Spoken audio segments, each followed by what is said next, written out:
Last last तक हम लोगों ने एरोबिक रेस्पिरेशन का इंट्रोडक्शन पार्ट कर लिया था, है ना। आज हम लोग आगे की बात करने वाले हैं कि आगे क्या क्या होगा, तो ध्यान से सुनिएगा मेरी बात को आप। देखिए यहाँ पे एरोबिक रेस्पिरेशन में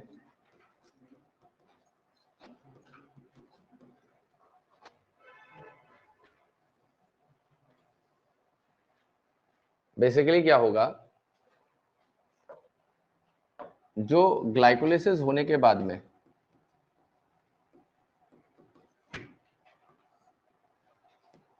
जो ग्लूकोज था, उस ग्लूकोज को 2 पायरुवेट में कन्वर्ट कर दिया गया था, जो 3 कार्बन के मॉलिक्यूल थे। अब इस पायरुवेट से इन तीनों के तीनों कार्बन्स को रिमूव किया जाएगा और इनके साथ में जो एसोसिएटेड हाइड्रोजन है वो भी रिमूव होंगे। और वो हाइड्रोजन बेसिकली क्या करेंगे, मतलब मैं कहना चाह रहा हूँ कि सपोज करो ये 3 कार्बन का मॉलिक्यूल है, तो इन 3 कार्बन के साथ में जो हाइड्रोजन एसोसिएटेड होंगे, सपोज करो मैंने इस कार्बन को निकाला, तो ये हाइड्रोजन भी तो निकलेंगे। अगर मैंने इस 3 कार्बन के मॉलिक्यूल से एक कार्बन को निकालना चाहा और इस कार्बन को मैंने कार्बन डाइऑक्साइड की फॉर्म में रिलीज करवाना चाहा, तो इसके साथ में एसोसिएटेड जो हाइड्रोजन है वो भी तो यहाँ से रिमूव होंगे। और ये जो हाइड्रोजन है वो ये कहाँ पे यूज किए जाएंगे, वो NAD को NADH बनाने में यूज कर दिए जाएंगे। क्लियर है मेरी बात। तो यहाँ पे जो ये पायरुवेट बना हुआ था, इस पायरुवेट को क्या किया जाएगा, इसको एक ऑक्सीडेटिव डीकार्बोक्सिलेशन नाम के मैकेनिज्म से, अब नाम से पता चल रहा है, देखो ऑक्सीडेटिव डीकार्बोक्सिलेशन मतलब किसी चीज का ऑक्सीडेशन करना है, ऑक्सीडेशन मतलब ब्रेक डाउन करना, और उसको ऑक्सीडेशन से वहां से कार्बन को जब ऑक्सीडाइज किया जाएगा तो कार्बन निकलेगी, वो कार्बन को कार्बन डाइऑक्साइड की फॉर्म में वहां से हटा देना है, तो डीकार्बोक्सिलेशन। तो यहाँ पे जो ये 3 कार्बन का मॉलिक्यूल था, इसमें से एक कार्बन डीकार्बोक्सिलेशन के थ्रू निकल जाएगी।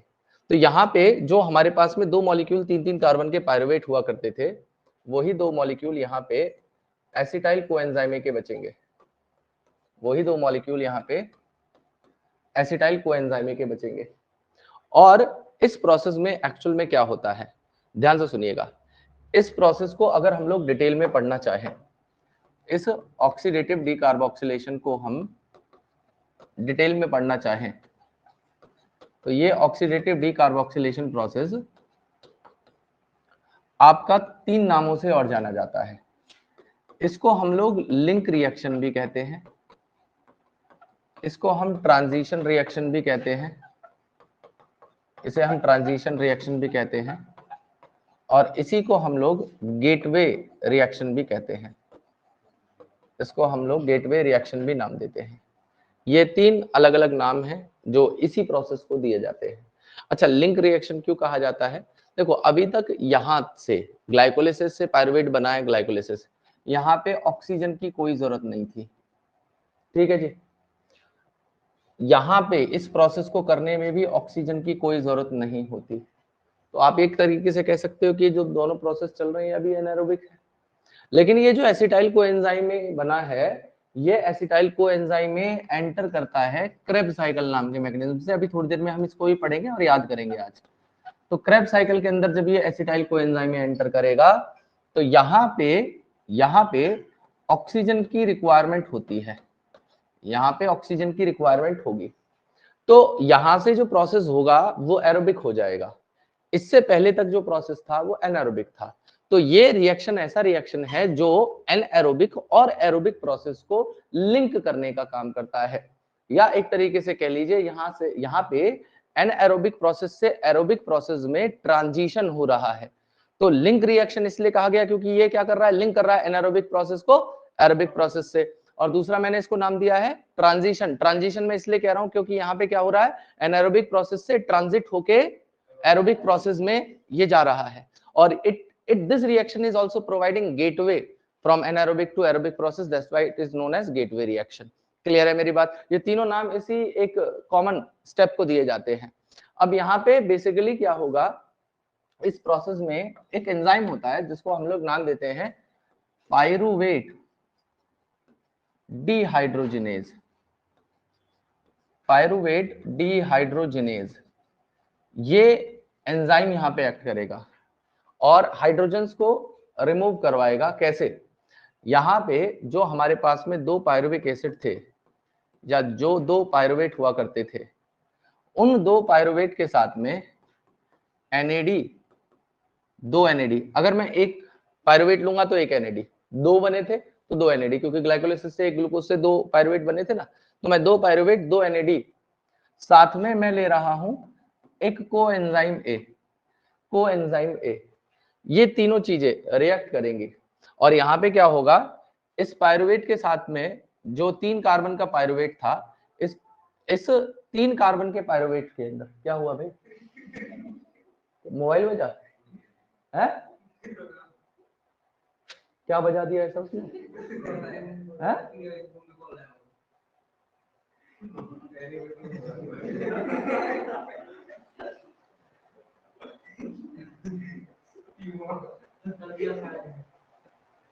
शेर। ठीक है, इधर देखो, इधर देखिए, ये 3 कार्बन थे, इन 3 कार्बन के साथ में जो जुड़ा हुआ हाइड्रोजन था, जब हम लोग डिकार्बोक्सिलेशन करेंगे तो ये कार्बन यहां से हटेगा और डिहाइड्रोजनेज है, मतलब हाइड्रोजन्स को यहाँ पे से रिमूव करना है, तो ये हट जाएगा तो केवल 2 कार्बन बचेंगे। तो ये जो 2 कार्बन का मॉलिक्यूल बचेगा यहाँ पे, उसे हम लोग एसिटाइल कोएंजाइम कहते हैं। और ये जो हाइड्रोजन रिमूव हुए हैं उनको इस NAD को दे दिया जाएगा और NAD को दे दिया जाएगा तो क्या होगा, NADH प्लस H प्लस की फॉर्मेशन हो जाएगी, NADH2 की फॉर्मेशन हो जाएगी।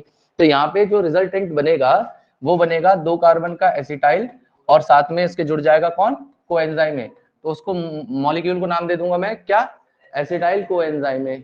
और एसिटाइल कोएंजाइम के साथ में यहाँ पे क्या होगा, 2 NADH प्लस H प्लस या NADH2 प्लस 2 कार्बन डाइऑक्साइड जो रिलीज होनी थी वो यहाँ से रिलीज हो जाएंगी। अब ये जो एसिटाइल कोएंजाइम है, ये जो बना था, अब ये एसिटाइल कोएंजाइम एक तरीके से कह लीजिए रॉ मटेरियल है जो अब क्रेब्स साइकिल में एंटर करने वाला है। तो ये एसिटाइल कोएंजाइम क्रेब्स साइकिल करेगा। अब क्रेब्स साइकिल क्या होता है, क्रेब्स साइकिल के अंदर स्टेप क्या क्या होते हैं और कैसे कैसे सारा मैकेनिज्म है, सभी लोग बड़े ध्यान से समझेंगे और मैं पहले आपको पूरा समझाऊंगा, उसके बाद में जैसे हम लोगों ने ग्लाइकोलाइसिस को एक बार खुद से लिखने के लिए मैंने दिया था आपको, सिमिलरली मैं क्रेब्स साइकिल को भी आपको लिखने के लिए दूंगा और आपको क्रेब्स साइकिल के भी स्टेप्स लिखने होंगे। हालांकि ग्लाइकोलाइसिस में थोड़े से ज्यादा स्टेप्स थे, यहाँ पे 4-5 स्टेप है, तो ज्यादा डिफिकल्टी आपको नहीं होने वाली है, तो मेरी बात को बिल्कुल ध्यान से समझते रहना। यहाँ पे मैं शुरू कर रहा हूँ क्रेब्स साइकिल को। क्रेब्स साइकिल देखिए, ये जो एसिटाइल कोएंजाइम पायरुवेट से बनाया गया, ये कहाँ पे हुआ है, माइटोकॉन्ड्रिया के मैट्रिक्स में। कल मैंने डायग्राम बताया था, मैंने कल से ही आगे की क्लास कंटिन्यू की है।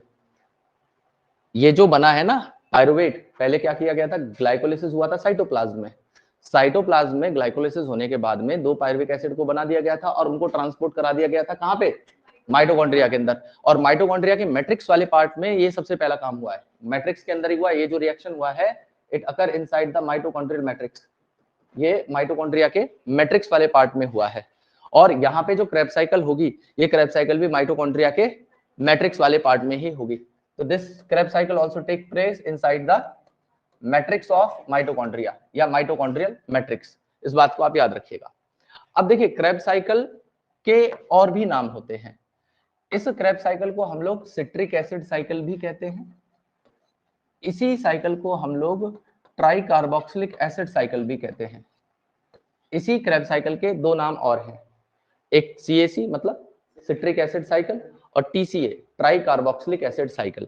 तो देखिए, इन तीनों को अलग अलग नाम क्यों दिया गया है, इसे क्रेब्स साइकिल क्यों कहा जाता है, इसे सिट्रिक एसिड साइकिल क्यों कहते हैं, सिट्रिक एसिड साइकिल क्यों कहते हैं, या इसे हम लोग ट्राई कार्बोक्सिलिक एसिड साइकिल क्यों नाम देते हैं, इस बात को ध्यान से समझिएगा। देखिए, सबसे पहले एक पर्सन थे जिनका नाम था हेंस क्रैब, जिनका नाम था हेंस क्रैब। हेंस क्रैब ने क्या किया था, flight muscle of pigeon, flight muscle of pigeon के अंदर इस प्रोसेस को इलिसिडेट किया था।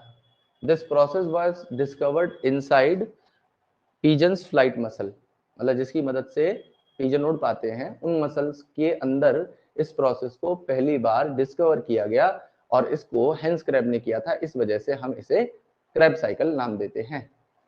सिट्रिक एसिड साइकिल इसलिए कहते हैं क्योंकि इस प्रोसेस में जो सबसे पहला कंपाउंड यहाँ पे बनेगा वो हमारा एक 6 कार्बन का सिट्रिक एसिड होता है। जैसे हम लोगों ने याद करिए फोटोसिंथेसिस में 3 कार्बन का फर्स्ट स्टेबल कंपाउंड बनना था तो उसे हम लोगों ने नाम दे दिया था C3 साइकिल, और जब C4 साइकिल के अंदर जब 4 कार्बन का स्टेबल कंपाउंड बन रहा था उसे हम लोगों ने C4 साइकिल। इसी तरीके से यहाँ पे जो फर्स्ट स्टेबल कंपाउंड बन रहा है वो सिट्रिक एसिड बन रहा है, जिस वजह से हम लोग इसे नाम दे रहे हैं सिट्रिक एसिड साइकिल। तो यहाँ पे फर्स्ट जो प्रोडक्ट बनेगा, पहला जो प्रोडक्ट बनेगा इस प्रोसेस का वो सिट्रिक एसिड बनता है। इसी वजह से हम लोग इसे नाम देते हैं सिट्रिक एसिड साइकिल।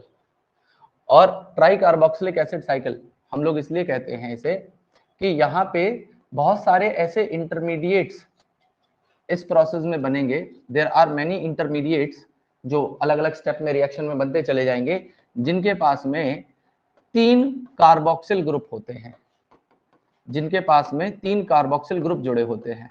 तो 3 कार्बोक्सिल ग्रुप जुड़ने की वजह से हम लोग इसे नाम देंगे ट्राई कार्बोक्सिलिक एसिड साइकिल। मेरी बात सभी को क्लियर है? यहाँ पे ये तीनों नाम एक ही साइकिल के हैं, क्यों दिए गए ये आपको क्लियर हो गए होंगे।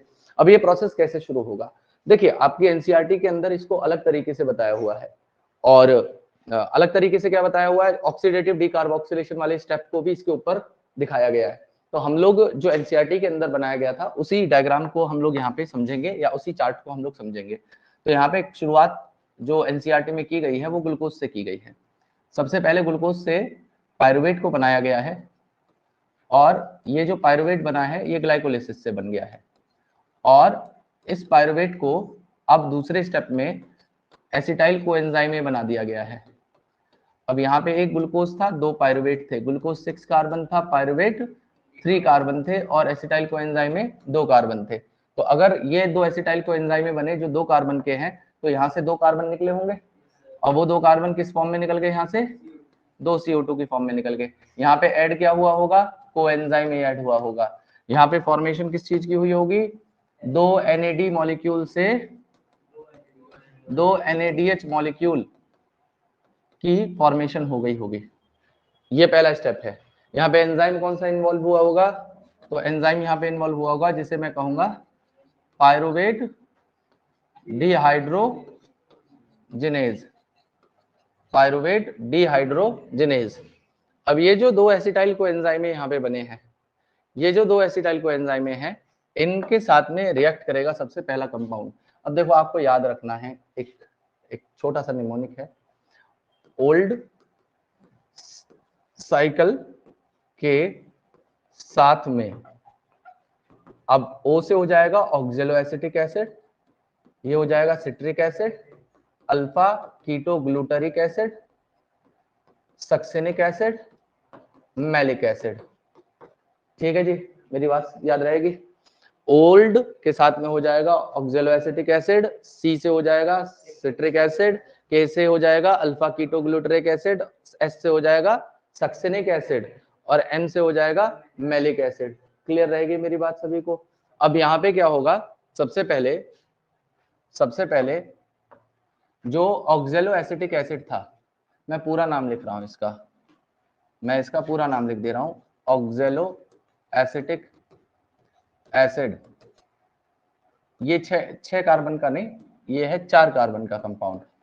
अब ये 4 कार्बन का जो कंपाउंड है ऑक्जेलो एसिटिक एसिड, ये जब इस 2 कार्बन के एसिटाइल कोएंजाइम के साथ में रिएक्ट करेगा, तो यहाँ पे जो पहला कंपाउंड बनेगा वो बनेगा सिट्रिक एसिड, और ये जो सिट्रिक एसिड यहाँ पे बना है ये 6 कार्बन का होगा, और इसमें से जो 2 एसिटाइल कोएंजाइम हैं इस स्टेप पे निकल जाएंगे। ठीक है, अब यहाँ पे क्या हुआ, ये जो सिट्रिक एसिड था, हालांकि सिट्रिक एसिड को बनाने के लिए एक एंजाइम होता है जिसे हम लोग सिट्रेट सिंथेटेज कहते हैं। जो एंजाइम एसिटाइल कोएंजाइम है और इनको जोड़ के सिट्रिक एसिड की फॉर्मेशन कराएगा, उसे हम सिट्रेट सिंथेटेज, जो सिट्रिक एसिड की सिंथेसिस करवा रहा हो, वो एंजाइम कहते हैं। और ये जो सिट्रिक एसिड है, अब अगले स्टेप में क्या किया जाता है, इस सिट्रिक एसिड से आइसोसिट्रेट बनता है। हालांकि एनसीईआरटी के उसमें आइसोसिट्रेट के बारे में बात नहीं की गई है, वहां पे उन्होंने क्या किया है, इस सिट्रिक एसिड से सीधा क्या किया है उन्होंने, अल्फा कीटोग्लूटरिक एसिड को बना दिया है। तो यहाँ पे सपोज करो, देखो मैं हर चीज को दो के रेस्पेक्ट में लेके चल रहा था, तो ये जितने भी मॉलिक्यूल होंगे वो दो दो मॉलिक्यूल होंगे, तो यहाँ पे भी मैं दो मॉलिक्यूल कर दे रहा हूँ। और अगर सपोज करो एक सिट्रिक एसिड में से एक कार्बन डाइऑक्साइड की फॉर्म में रिलीज हो रही है, तो दो सिट्रिक एसिड से दो कार्बन डाइऑक्साइड रिलीज हो जाएंगे। तो यहाँ पे क्या किया, दो कार्बन डाइऑक्साइड को मैंने रिलीज करवा दिया। अब जब कार्बन डाइऑक्साइड को यहाँ पे रिलीज करवा दिया गया, तो इनके साथ में जो लगे हुए हाइड्रोजन होंगे, डिकार्बोक्सिलेशन में जब कार्बन निकलेंगे तो हाइड्रोजन तो वहां पे फ्री हो जाएंगे, वो हाइड्रोजन क्या करेंगे, NADH की फॉर्मेशन करवाएंगे। तो इस स्टेप में क्या हो जाएगा बेटा, यहाँ पे दो NAD प्लस क्या करेंगे, दो NADH2 की फॉर्मेशन करवा देंगे, और इस स्टेप पे दो ATP बन जाएंगे और दो कार्बन डाइऑक्साइड रिलीज हो जाएंगे। और इसका जो प्रोडक्ट बनेगा, उस प्रोडक्ट को हम लोग कहेंगे अल्फा कीटो ग्लूटेरिक एसिड। ये जो अल्फा कीटो ग्लूटेरिक एसिड है, अब ये क्या है, देखो यहाँ से एक कार्बन निकल चुका है एक सिट्रिक एसिड में से, तो ये कितने कार्बन का बचा, 5 कार्बन का बचा है, ठीक है। अब ये जो अल्फा कीटो ग्लूटेरिक एसिड था, ये अब क्या करेगा आगे चल के, ये अल्फा कीटो ग्लूटेरिक एसिड आगे चल के बनाएगा एक कंपाउंड सक्सिनिक एसिड, और सक्सिनिक एसिड में भी डीकार्बोक्सिलेशन होगा, और यहाँ पे फिर से दो कार्बन डाइऑक्साइड इस स्टेप पे रिलीज कर दी जाएंगी, ठीक है। और जब यहाँ से अल्फा कीटोग्लूटरिक एसिड से दो कार्बन डाइऑक्साइड रिलीज कर दिए गए हैं, तो यहाँ पे क्या होगा, 4 कार्बन बचेंगे।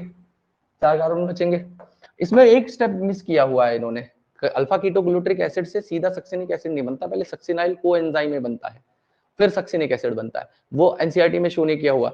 तो जब अल्फा कीटोग्लूटरिक एसिड से सक्सिनाइल कोएंजाइम में बनता है, उस स्टेप पे एक जीटीपी बनती है, मतलब दो मॉलिक्यूल हैं तो दो जीटीपी बन जाएंगी। क्लियर है मेरी बात आपको? तो यहाँ पे दो जीटीपी बनती है, और उन्हीं जीटीपी को पहले हाइड्रोलाइज करके जीडीपी बनाया जाता है, और उस एनर्जी को यूज करके फिर एटीपी बनाई जाती है, लंबा प्रोसेस होता है। तो हम लोग सीधा सीधा यहाँ पे मैं जीटीपी लिखूंगा, और अगर मैं जीटीपी लिख रहा हूं तो आपको ये समझना होगा कि दो जीटीपी दो एटीपी के इक्विवेलेंट होती है। पहले क्या किया जाएगा, जीटीपी को तोड़ा जाएगा, जीडीपी बनाया जाएगा, और उससे जो एनर्जी लिबरेट होगी उसको एटीपी बनाने में यूज किया जाता है। लेकिन वो इंटरमीडिएट स्टेप में होता है, वो स्टेप यहाँ पे गायब है, तो हम दो जीटीपी को इसी स्टेप पे बनाएंगे। और जब डीकार्बोक्सिलेशन किया गया है तो हाइड्रोजन भी रिमूव होंगे, उन हाइड्रोजन से फिर से क्या करा देंगे, NADH की फॉर्मेशन करा देंगे। क्लियर है मेरी बात आपको? तो यहाँ पे मैंने क्या किया, यहाँ पे दो जीडीपी से दो जीटीपी की फॉर्मेशन करा दी, और दो NAD से दो NADH2 मॉलिक्यूल की फॉर्मेशन करा दी, ठीक है जी। अब ये जो सक्सिनाइल कोएंजाइम था, अब इसको रिड्यूस किया जाएगा into another compound malic acid, और इस मैलिक एसिड के अंदर भी 4 कार्बन होते हैं, और जब इसका रिडक्शन किया जाएगा तो यहाँ पे दो FADH2 मॉलिक्यूल की सिंथेसिस होगी, यहाँ पे दो FAD मॉलिक्यूल होंगे, जिससे दो FADH2 मॉलिक्यूल की फॉर्मेशन हो जाएगी। और फाइनली मैलिक एसिड को जब रिड्यूस किया जाएगा ऑक्सिलो एसिटिक एसिड में दोबारा, ताकि ये साइकिल को लगातार चलता रहने दिया जाए, तो उस स्टेप पे फिर से यहाँ पे दो NAD से दो NADH2 की फॉर्मेशन हो जाएगी। तो आप यहाँ पे देखिएगा, ध्यान से देखिएगा इधर, अगर आपको निमोनिक याद हो गया हो तो ये तो सारे कंपाउंड याद हो गए होंगे ओल्ड साइकिल के साथ में, ये तो याद हो गया होगा। अब एनर्जी कैसे याद करनी है, तो देखो एनर्जी के लिए सबसे पहले स्टेप में डीकार्बोक्सिलेशन हुआ और NADH की फॉर्मेशन हुई, दूसरे स्टेप में फिर से डीकार्बोक्सिलेशन हुआ, NADH भी बना और साथ में दो जीटीपी बनी, तीसरे स्टेप में हमारा क्या हुआ है, दो FADH2 मॉलिक्यूल बने हैं, और चौथे स्टेप में फिर से क्या हो गया है, हमारे दो NADH की फॉर्मेशन हो गई है। तो आपको ऐसे याद हो जाना चाहिए। अगर आप यहां से गिनना चाहते हो तो देखो पहले स्टेप में दो कोएंजाइम में बाहर निकल गए, दूसरे स्टेप में आप देखिए दो कार्बन डाइऑक्साइड दो NADH की फॉर्मेशन हो गई, उसके अलावा तीसरे स्टेप में अगर आप देख पाए तो दो जीटीपी बनी है, दो कार्बन डाइऑक्साइड रिलीज हुई है और दो NADH की फॉर्मेशन हुई है। चौथे स्टेप में 2 FADH2 बन गए हैं और पांचवें स्टेप में हमारे 2 NADH2 की फॉर्मेशन हो गई है। तो पहले 2 स्टेप में तो लगभग सेम ही है, बस GTP यहाँ पे एक्स्ट्रा बनी है, दूसरे स्टेप में केवल FADH2 बना है और तीसरे स्टेप में केवल 2 NADH की फॉर्मेशन हो गई है। क्लियर है मेरी बात आपको? अब देखो यहाँ पे अगर आप याद करिए, इफ यू रिमेंबर, एक ग्लूकोज कितने कार्बन का बना होता है? अब आप अगर देख पाओ 2 4 6 कार्बन डाइऑक्साइड रिलीज कर दिए गए हैं, मतलब ग्लूकोज का कंप्लीट ऑक्सीडेशन यहाँ पे हो चुका है। ग्लूकोज यहाँ तक कंप्लीटली ऑक्सीडाइज हो गया है, लेकिन बात यहाँ पे आ रही है कि ग्लूकोज के ऑक्सीडेशन में उसके कार्बन को तो हम लोगों ने कार्बन डाइऑक्साइड की फॉर्म में लिबरेट करा दिया, लेकिन ये जो मॉलिक्यूल्स बने हैं NADH2, FADH2 और भी बहुत सारे मॉलिक्यूल्स, इन मॉलिक्यूल्स को बेसिकली क्या किया जाना है, अब इनसे ATP बनानी है। तो हमें फाइनली इसके बाद में क्या करना पड़ेगा, इलेक्ट्रॉन ट्रांसपोर्ट सिस्टम करना पड़ेगा। तो हमारे को तीनों प्रोसेस साइमल्टेनियसली करने पड़ेंगे, glycolysis, oxidative decarboxylation, Krebs cycle, और तीनों कंप्लीट होने के बाद में इलेक्ट्रॉन ट्रांसपोर्ट सिस्टम करना पड़ेगा। मेरी बात सभी को क्लियर हो रही है यहाँ तक? राजवी दीदी क्लियर हो रही है आपको मेरी बात? तो यहाँ पे अगर मैं इसको शुरुआत से लेके अब तक बनाऊं तो देखिए ये इस स्टेप में आपको टोटल कितने पूरे क्रेब्स साइकिल में कितने मॉलिक्यूल्स NADH के सिंथेसिस होते हुए मिल रहे हैं? टोटल कितने हो रहे हैं? देखो 2 2 4 2 6 2 8 मॉलिक्यूल हमारे NADH के बन रहे हैं। देखो 8 मॉलिक्यूल कैसे, उन 2 को भी गिन रहा हूं क्योंकि वहां से इन्होंने क्रेब्स साइकिल को शुरू करा है। तो 8 मॉलिक्यूल NADH के बन गए, 2 मॉलिक्यूल FADH के बन गए, 2 मॉलिक्यूल यहाँ पे GTP के बन गए, और लिबरेट क्या क्या हुआ यहाँ से, 6 CO2 लिबरेट हो चुकी है। ठीक है, सभी को यहाँ तक की बात क्लियर है? तो यहाँ पे जो एनर्जी बनी है ये वाली, इस एनर्जी को अब क्या किया जाएगा, और साथ में वो 2 NADH और जोड़ लो। कौन से वाले? ग्लाइकोलिसिस वाले। याद है आपको 2 NADH बने थे? तो 8 2 10 हो जाएंगे, ये टोटल 10 NADH हो जाएंगे। अब इनको लास्ट में क्या किया जाना है, इलेक्ट्रॉन ट्रांसपोर्ट सिस्टम से इनको फर्दर और ज्यादा ऑक्सीडाइज करना है। अभी तक तो हम लोगों ने ग्लूकोज का ऑक्सीडेशन किया है, अब हमने ग्लूकोज के ऑक्सीडेशन से जो प्रोडक्ट बनाए हम उनका अब ऑक्सीडेशन करेंगे, और उनका ऑक्सीडेशन करके उनसे ATP की सिंथेसाइज करवाई जाएगी। कैसे करवाई जाएगी वो मैं आपको बताऊंगा। अब आप एक काम करिए, इधर देखिएगा आप सभी लोग, और जो भी मैं एक्सप्लेन कर रहा हूं उस बात को समझिएगा।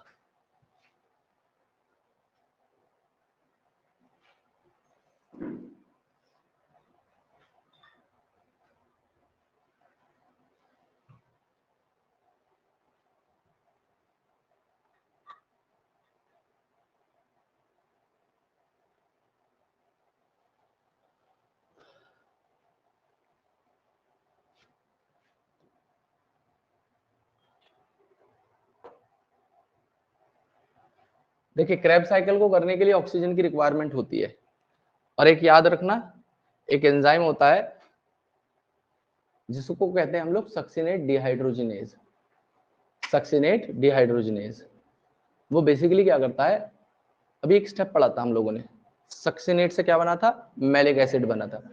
लेकिन अगर आप थोड़ी बड़ी एनलार्ज वाली क्रेब्स साइकिल पढ़े तो वहां पे क्या होता है, पहले सक्सिनेट से फ्यूमरेट नाम का कंपाउंड बनता है। तो सक्सिनेट से फ्यूमरेट बनाने का काम होता है सक्सिनेट डिहाइड्रोजिनेज का। तो वो एंजाइम होता तो किसका है, क्रेब्स साइकिल का, लेकिन वो एंजाइम प्रेजेंट होता है माइटोकॉन्ड्रिया की इनर मेम्ब्रेन पे। होना चाहिए था उसको कहाँ पे, मैट्रिक्स के अंदर, लेकिन वो प्रेजेंट कहाँ पे होगा, इनर मेम्ब्रेन ऑफ माइटोकॉन्ड्रिया। खैर आप इधर देखिए, यहाँ पे इन्होंने बताया हुआ है कि सबसे पहले हमें क्या करना है, कंप्लीट ऑक्सीडेशन करना है किसी भी ऑर्गेनिक सब्सटेंस का ऑक्सीजन की प्रेजेंस में, और वहां पे CO2 वाटर और एनर्जी को रिलीज करवाना है। ये सारा प्रोसेस कहाँ पे हो रहा है, माइटोकॉन्ड्रिया में होगा। और इस प्रोसेस के लिए हमें क्या करना है, जो पायरुवेट फाइनल प्रोडक्ट ग्लाइकोलिसिस का था उसको ट्रांसपोर्ट करना होगा साइटोप्लाज्म से माइटोकॉन्ड्रिया के अंदर। फिर यहाँ पे अगला बात क्या बताया गया, 2 स्टेप बताए हैं। देखो सबसे पहला स्टेप बताया कि पहले हम लोग को पायरुवेट जो दो बने हुए हैं उनका कंप्लीट ऑक्सीडेशन करना पड़ेगा। तो अगर हम दो पायरुवेट मॉलिक्यूल में टोटल 3 और 3 6 कार्बन होगी, तो 6 कार्बन को ऑक्सीडाइज करेंगे तो 6 कार्बन डाइऑक्साइड यहाँ पे रिलीज होंगी। तो यहाँ पे लिखा हुआ है कि हमें कंप्लीट ऑक्सीडेशन जब पायरुवेट का करना होगा तो वहां पे स्टेप वाइज रिमूवल होगा हाइड्रोजन एटम का। हाइड्रोजन एटम कैसे रिमूव होंगे? कार्बन के साथ में जो जुड़े हुए थे वही हाइड्रोजन रिमूव होते चले आएंगे। और 3 कार्बन डाइऑक्साइड एक पायरुवेट के लिए, तो 2 पायरुवेट के लिए 6 कार्बन डाइऑक्साइड हो जाएंगी। तो हमें वहां पे सारे हाइड्रोजन एटम को और सारे कार्बन को कार्बन डाइऑक्साइड मॉलिक्यूल की फॉर्म में रिलीज कराना है। और ये सारा काम कहाँ पे होगा? माइटोकॉन्ड्रिया के मैट्रिक्स में होगा। और अगला काम यहाँ पे क्या होने वाला है कि जब ये NADH और FADH2 टाइप के मॉलिक्यूल बन जाएंगे, उनको जब हम लोग ऑक्सीडाइज करेंगे तो वहां से इलेक्ट्रॉन लिबरेट होंगे। और वो इलेक्ट्रॉन बेसिकली क्या करेंगे? प्रोटॉन्स को इंटरमेम्ब्रेन स्पेस में पंप कर देंगे। और वहां पे उन इलेक्ट्रॉन की जर्नी खत्म होगी। ये वाला जो पार्ट दिया हुआ है इन्होंने बेसिकली, ये इलेक्ट्रॉन ट्रांसपोर्ट सिस्टम से रिलेटेड है। तो जब मैं ETS बताऊंगा तो ये वाला पॉइंट आपको वहां पे समझ में आ जाएगा कि जब इलेक्ट्रॉन, चलो इस बात को ऐसे समझ ही लीजिए, फिर आपको दोबारा मैं उस पॉइंट को रीड करके बताऊंगा। पहले मैं बता देता हूं क्या हो रहा है। देखिए, ये इनर मेम्ब्रेन है, यहाँ पे कॉम्प्लेक्सेस लगे हुए हैं बेटा, ठीक है। अब ये जो NADH2 टाइप के मॉलिक्यूल्स थे ना, ये यहाँ पे ना ऑक्सीडाइज किए जाते हैं इस तरह NAD में। और जब इनको ऑक्सीडाइज किया जाता है तो इनसे ना इलेक्ट्रॉन लिबरेट होते हैं। और ये इलेक्ट्रॉन एक कॉम्प्लेक्स से दूसरे कॉम्प्लेक्स के पास में पास ऑन हो रहे होते हैं। ये इलेक्ट्रॉन तब तक पास ऑन हो जाएंगे एक कॉम्प्लेक्स से दूसरे कॉम्प्लेक्स के पास में जब तक इनका टर्मिनल ऑक्सीडेशन ना हो। टर्मिनल ऑक्सीडेशन कैसे होगा? जब हमारा आधा ऑक्सीजन और 2 प्रोटॉन इनके 2 इलेक्ट्रॉन के साथ में मिलेंगे तो यहाँ पे एक वाटर की फॉर्मेशन हो जाती है। यहाँ पे एक वाटर की फॉर्मेशन हो जाती है। कॉम्प्लेक्स नंबर 4 होता है। जब मैं ETS समझाऊंगा तो वहां पे बताऊंगा कॉम्प्लेक्स नंबर 4 क्या होता है।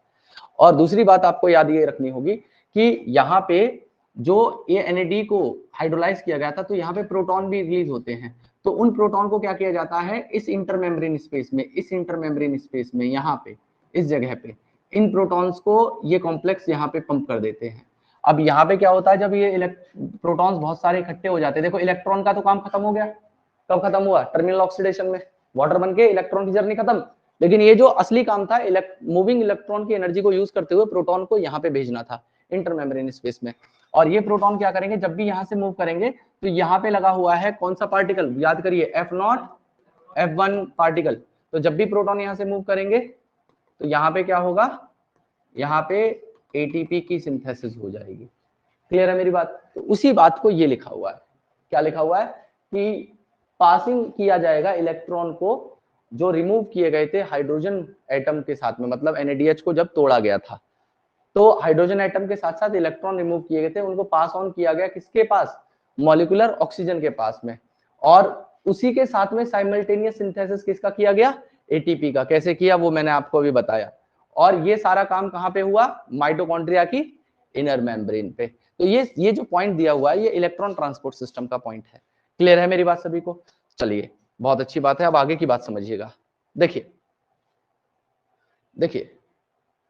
अब सबसे पहला काम ऑक्सीडेटिव डिकार्बोक्सिलेशन, जहां से मैंने क्लास आज की शुरू की। जो पायरुवेट एसिड था वो पहले एंटर करेगा माइटोकॉन्ड्रियल मैट्रिक्स में और ऑक्सीडेटिव डिकार्बोक्सिलेशन करके पायरुवेट डिहाइड्रोजनेज की मदद से क्या करेगा? एसिटाइल कोएंजाइम बनाएगा।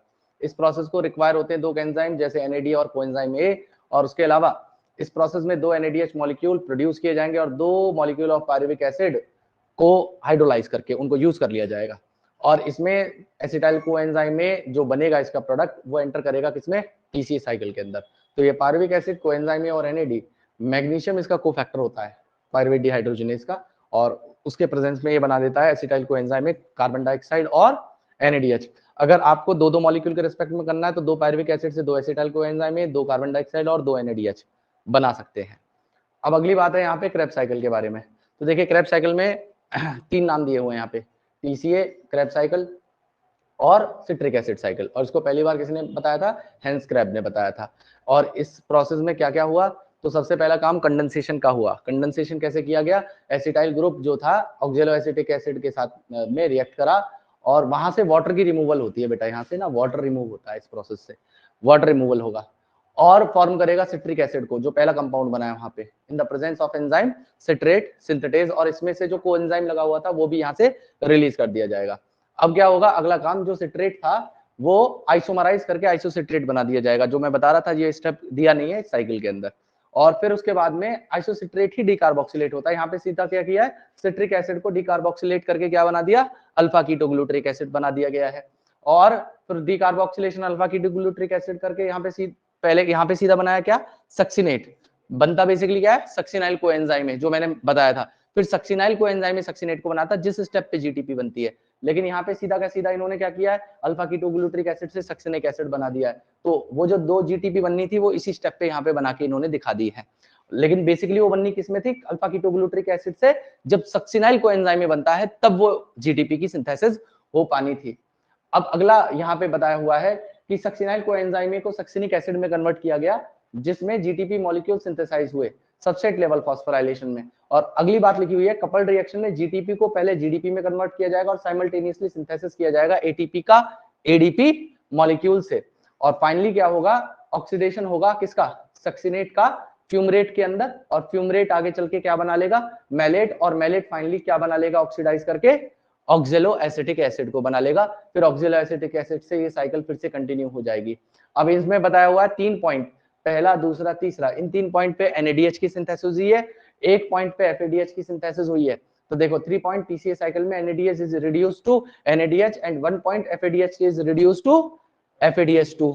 और दूसरा बोला गया है कि कंटिन्यूअस ऑक्सीडेशन करने के लिए एसिटाइल कोएंजाइम का TCA साइकिल में उसे कंटिन्यूअस रिप्लेनिशमेंट चाहिए ऑक्सिलो एसिटिक एसिड की। मतलब वहां पे लगातार अगर इस साइकिल को करना है, जैसे वहां पे याद करिए प्राइमरी CO2 एक्सेप्टर होना जरूरी था ना, जैसे RUBP प्राइमरी CO2 एक्सेप्टर, वहां पे PEP था, तो जो बार बार जाके उसके साथ में रिएक्ट करता था और साइकिल को कंटिन्यू। तो यहाँ पे कौन कर रहा है, ऑक्सिलो एसिटिक एसिड। तो ऑक्सिलो एसिटिक एसिड को वापस रिप्लेनिश करना पड़ेगा, जिसकी वजह से वो बार बार एसिटाइल कोएंजाइम के साथ में रिएक्ट करके सिट्रिक एसिड को बनाता रहे और ये साइकिल अनइंटरप्टली कंटिन्यू चलती रहे। और इसके लिए रीजनरेशन करना पड़ेगा, मतलब it also require regeneration of NADH और FADH2 मॉलिक्यूल। अब यहाँ पे इसका रिएक्शन दिया हुआ है, तो देखिए शुरुआत में पायरुविक एसिड 4 NAD 2 वाटर और 1 ADP माइटोकॉन्ड्रियल मैट्रिक्स में गया, जहां से 3 कार्बन डाइऑक्साइड, एक पायरुविक एसिड के लिए 3 कार्बन डाइऑक्साइड है, तो 2 पायरुविक एसिड के लिए 6 कार्बन डाइऑक्साइड हो जाएगी। एक पायरुविक एसिड के लिए 4 NADH है, तो 2 के लिए 8 NADH2 हो जाएंगे। अगर एक पायरुविक एसिड के लिए 1 FADH है तो 2 पायरुविक एसिड के लिए 2 FADH हो जाएंगे। क्लियर है मेरी बात। और अगर एक पायरुविक एसिड के लिए 1 ATP है तो 2 के लिए 2 ATP हो जाएंगे। तो ओवरऑल हमारे पास में 8 NADH 2 FADH और 2 ATP यहाँ पे बन जाएंगे। और यहाँ पे जब भी एक ग्लूकोज को ब्रेक डाउन किया जाएगा तो 6 कार्बन डाइऑक्साइड वहां से लिबरेट होंगी, 8 NADH 2 FADH और 2 ATP यहाँ पे रिलीज होने वाली होती है। तो this is all about your Krebs cycle. तो आपको करना क्या है, सबसे पहले मैं लिखाऊंगा बाद में, आप सबसे पहले क्रेब्स साइकिल को देखेंगे और देखने के बाद में आप इसे मेमोराइज करेंगे। 2 मिनट का टाइम दूंगा, उसके बाद में आप अपनी कॉपी में दोबारा से लिखेंगे। अभी के अभी जल्दी स्टार्ट हो जाइए, फास्ट। मैं अपना वाला